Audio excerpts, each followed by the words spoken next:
Loneliness is often misunderstood. People think it's a punishment, something life throws at them, because they are not enough, because they are unworthy, or because they are forgotten. But in reality, loneliness is not a punishment. It is a signal. It is life whispering to you that something deeper inside is calling for your attention. When you feel lonely, it doesn't mean you are broken. It means you are alive. It means you are sensitive enough to recognize that you were designed for more than isolation. The feeling is not here to hurt you. It's here to guide you.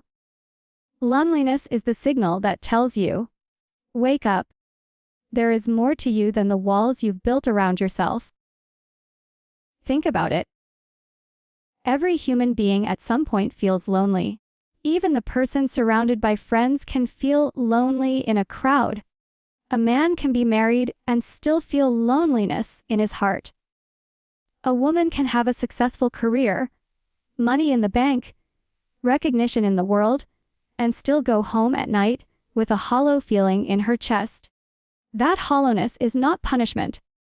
It is the internal alarm clock of the soul. It rings because the soul desires connection, expression, and meaning. When you feel loneliness, it is not life closing doors on you. It is life telling you to open new ones within yourself. The mistake many people make is they misinterpret loneliness. They take it as a verdict that they are not loved or not worthy of love. They start to build stories in their mind that because they are lonely, they must be less valuable. Those stories become cages, and the more they believe them, the more trapped they feel. But the truth is, loneliness is not there to shrink you. It is there to expand you. It tells you there is room inside for something new to grow. Just like hunger is a signal for food, loneliness is a signal for connection. And connection does not always mean another person. It begins with connection to yourself, to your spirit, to your own sense of value. When a lonely man pays someone to spend time with him, it's not really about the transaction. It's about the signal he has been ignoring. He is saying, I cannot hear my own voice anymore. I cannot find my own worth. So I must borrow your presence to remind me that I still exist. That's what loneliness does. It tries to remind you that you exist. And the tragedy is, most people silence that signal with distractions. They cover it with endless scrolling, meaningless conversations, or temporary fixes. But no distraction can truly silence loneliness, because it is not a surface issue. It is a depth issue. The moment you begin to see loneliness not as your enemy, but as your teacher, everything changes. You start to listen instead of resist. You start to ask, what is this feeling trying to tell me? And it always tells you the same thing. You were made for growth, for love, for expansion. Loneliness shows up when you've been living too small, too quiet, too hidden. It shows up when you've been denying your true desires, when you've been pretending to be someone you are not. It shows up to shake you, to wake you, to tell you there is more. You see, loneliness is not absence. It is presence. It is the presence of a need that has not yet been met. And once you recognize this, you no longer run from it. Instead, you use it as fuel. You ask yourself, what am I craving? What part of me have I been neglecting? Maybe it is creativity. Maybe it is adventure. Maybe it is love. Maybe it is simply the need to sit quietly and hear your own thoughts again. Loneliness is like the body's way of saying, feed me. Not with noise, but with truth. If you look back at moments in life, when you felt your loneliest, you will see that those were often the seasons that pushed you toward transformation. You were lonely before you grew. You were lonely before you met someone who changed your life. You were lonely before you took the risk that gave you courage. Loneliness is the soil where seeds of change are planted. The seed feels buried. It feels dark. It feels alone. But that darkness is not a coffin. It is a womb. It is the place where new life is preparing to break through. Most people fear loneliness because they confuse it with rejection. They think being alone means being abandoned. But loneliness is not abandonment, it is alignment.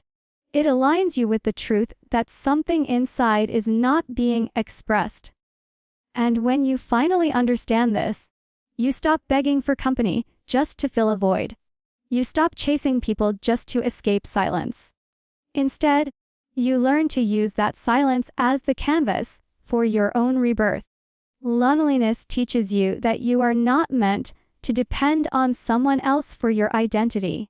It teaches you to recognize that you can generate your own light even in the darkest room. That's why it is a signal. It says, turn inward. There is something glowing inside you that you haven't touched yet. And when you turn inward, when you actually listen, you discover a power you didn't know you had. Negative feelings are often seen as enemies. People try to fight them, bury them, or run away from them, but they are not here to destroy you, they are here to be understood. Every negative emotion, whether it is anger, sadness, jealousy, guilt, or fear, is simply energy in motion. It is life moving through you, and if you resist it, you trap it inside. But if you learn to redirect it, you can transform it into something powerful. The problem begins when people label these feelings as wrong. They say, I shouldn't feel this way. And the moment they say that, they begin to suppress the energy. Suppression is dangerous because what you bury does not die, it multiplies. Energy cannot be destroyed, it must move. And if you do not give it a healthy direction, it will find its own destructive way out. When you feel a negative emotion, it is like a wave rising inside you. You can either fight the wave and get knocked down, or you can ride it and let it carry you somewhere new. That wave is not your punishment, it is your power. Think about anger. People fear anger because they think it makes them violent or out of control. But anger is not violence. Anger is raw energy. When you channel anger into creating art, building a business, training your body, or speaking your truth, it becomes fuel. The same fire that burns can also warm, and the same storm that destroys can also clear the air. It all depends on what you do with it. Sadness is another misunderstood energy.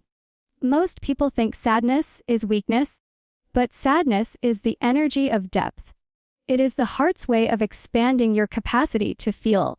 When you cry, you are not breaking, you are cleansing. Sadness waters the soil of your soul so that new growth can come. If you hold it back, you dry out. If you let it flow, you become softer, wiser, more compassionate.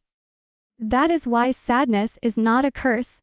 It is an invitation to connect more deeply, first with yourself, then with others. Even jealousy, which people condemn as toxic, is simply the signal of desire. When you feel jealousy, it means you have seen something in someone else that mirrors what you want for yourself. The negative part of jealousy only comes when you deny your own ability to have it. But when you see jealousy as a guide, it points you toward your hidden longings. Instead of resenting another person, you can ask yourself, what about their life reflects something I secretly wish for mine? That answer shows you what to pursue. The energy of jealousy becomes the energy of inspiration once you recognize it as a compass. Fear is perhaps the most powerful of all negative feelings.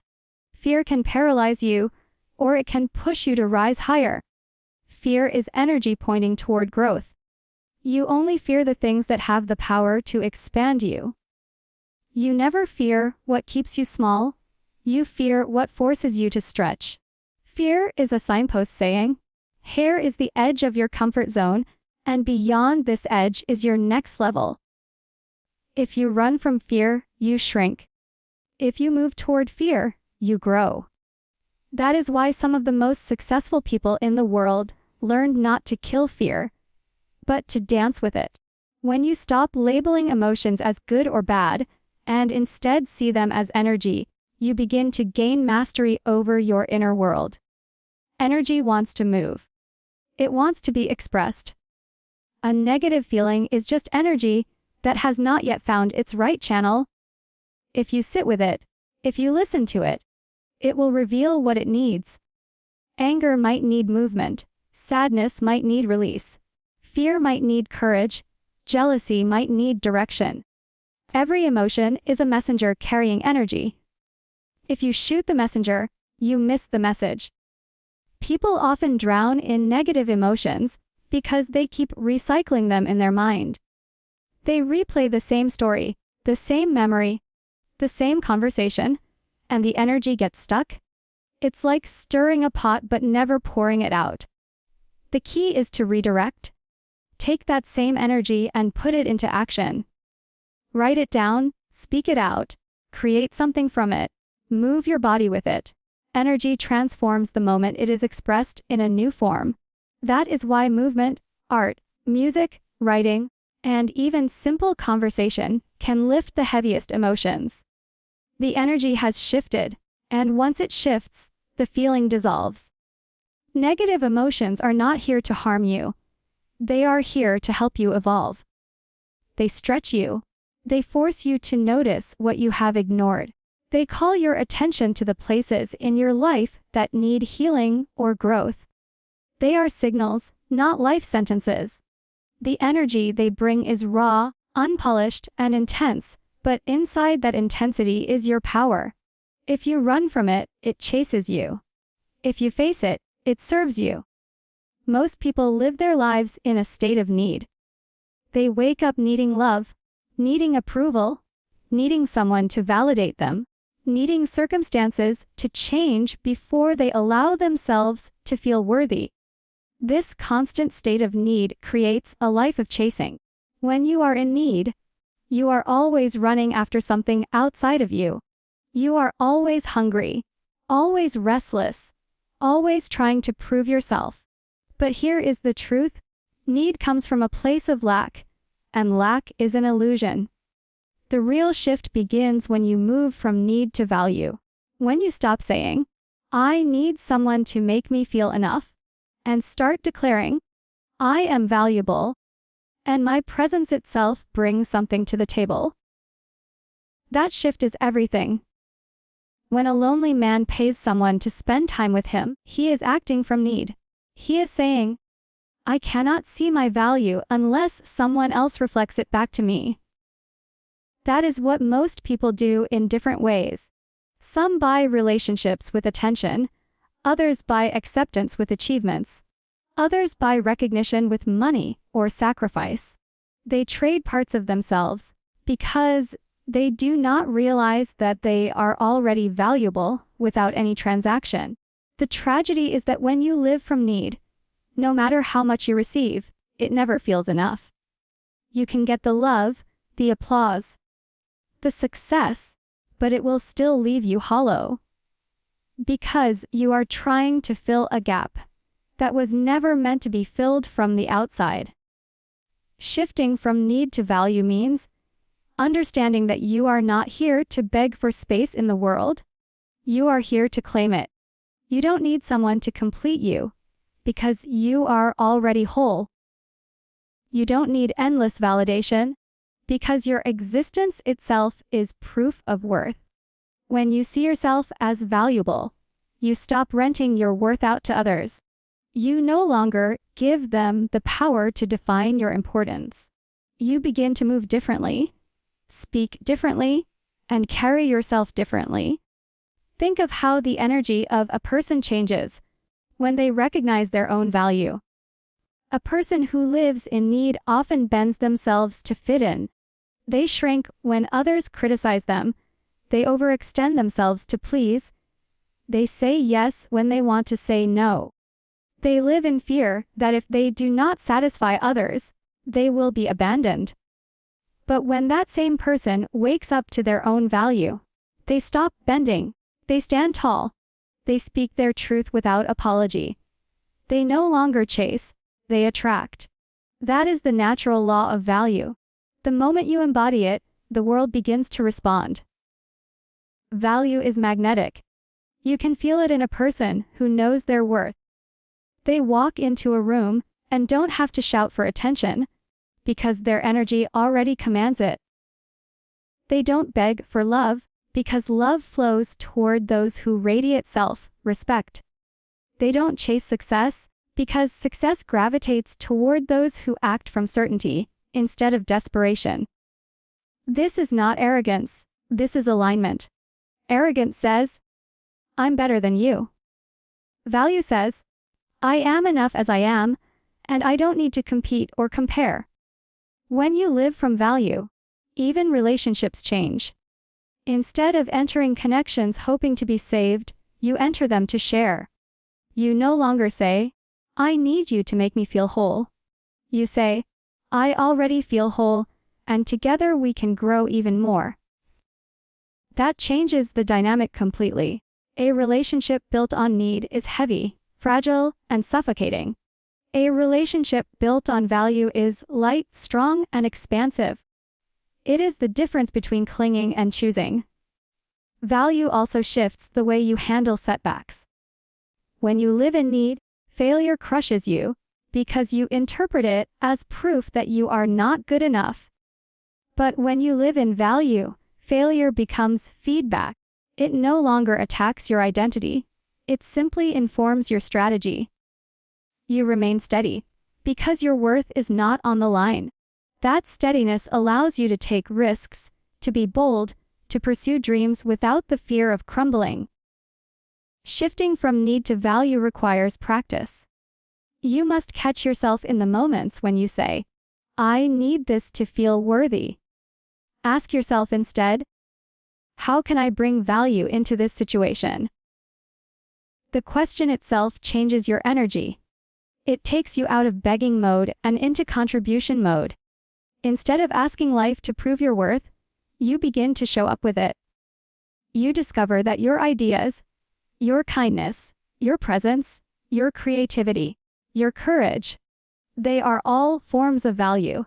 And when you start focusing on giving value, rather than needing validation, you begin to experience a deeper sense of fulfillment. The world does not respond to need as much as it responds to value. Need repels, because it drains. Value attracts, because it uplifts. Think of people who inspire you. You are not drawn to them because they need something from you. You are drawn to them because they radiate value. They bring something that expands you. That is the secret to shifting your life. Stop trying to prove that you are enough and start living as though you already are. Because you are.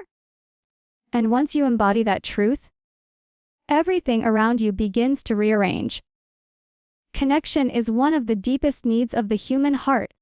But the truth most people overlook is that real connection begins within. You cannot truly connect with others until you have first learned to connect with yourself. The mistake people often make is thinking that if they just find the right friend, the right partner, the right community, they will finally feel whole. But even when they find those people, they often discover that the emptiness remains. That's because the foundation of connection is not built on who you are with, but on who you are within. If you cannot sit in silence with yourself and feel at peace, no amount of noise from the outside will quiet your loneliness. Most people live disconnected from their own hearts. They run through their days, busy with work, distracted by entertainment, numbed by routines. But they never stop to ask, how do I really feel? What do I truly need? What is my soul asking for? This lack of self-connection creates a constant hunger for external validation. You keep reaching for people, hoping they will fill the space you have been avoiding inside yourself. But others cannot give you the connection you have not given to yourself.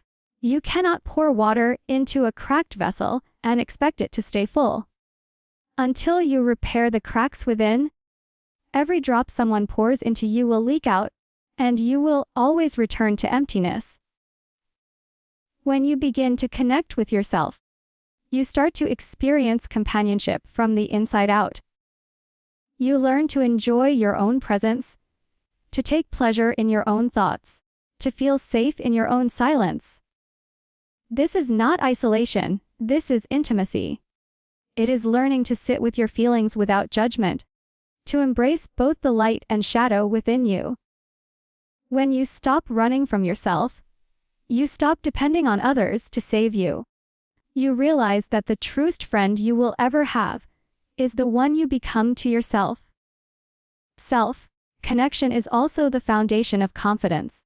When you know yourself, when you understand your strengths and weaknesses, when you accept your flaws and celebrate your gifts, you carry an inner certainty that cannot be shaken. People are drawn to those who are comfortable in their own skin because it gives them permission to do the same. This is why some people can walk into a room without saying a word and still command attention. They are connected within, and that inner alignment radiates outward. Connecting with yourself also means being honest about your emotions. Too many people hide their feelings, even from themselves. They push down sadness, pretend fear isn't there, mask pain with a smile. But unacknowledged feelings create disconnection. The more you suppress, the more distant you become from your own truth. Connection begins when you give yourself permission to feel fully. To say, yes, I am hurting right now. Yes, I am afraid. Yes, I long for more. That honesty creates a bridge back to yourself. From that bridge, you can then build authentic connections with others, because you are no longer hiding behind a mask. When you connect with yourself, you also stop seeking shallow distractions to avoid loneliness. You no longer chase relationships that drain you. You no longer cling to people out of fear. You no longer fill your days with empty noise. Instead, you choose with intention. You surround yourself with people who reflect your growth, not your wounds. You engage in conversations that nourish, not deplete. You pursue activities that align with your passions, not just keep you busy. This happens naturally when you feel whole within, because connection then becomes about expansion rather than escape. The most powerful connections with others always mirror the connection you have with yourself. If you are disconnected within, you will attract relationships that mirror that disconnection. Chaotic, unstable, full of misunderstanding. But when you are grounded in self-connection, you attract people who are also whole, and the relationship becomes a meeting of two complete beings rather than two halves, trying to complete each other. That is why some relationships feel heavy and others feel effortless. The effortless ones flow from inner alignment. Connection within also awakens creativity. When you spend time with yourself, when you listen to your own thoughts and ideas, you begin to discover treasures that have been buried under noise. Great art, great innovation, great breakthroughs often come from people who learned how to sit with themselves long enough to hear the whispers of inspiration. When you silence the outer world and tune inward, you find that your mind and spirit are not empty. They are abundant. The ideas, visions, and solutions you have been searching for externally were waiting for you to pay attention internally. Learning to connect with yourself is a daily practice. It can be as simple as sitting quietly for 10 minutes without distractions, writing down your thoughts in a journal, taking a walk without your phone, or just breathing deeply and noticing your body. These small practices begin to rebuild the relationship you have with yourself. Over time, you begin to realize that you are never truly alone. You carry within you a source of companionship that is always available. The more you nurture it, the stronger it becomes, And the more you radiate that wholeness into the world,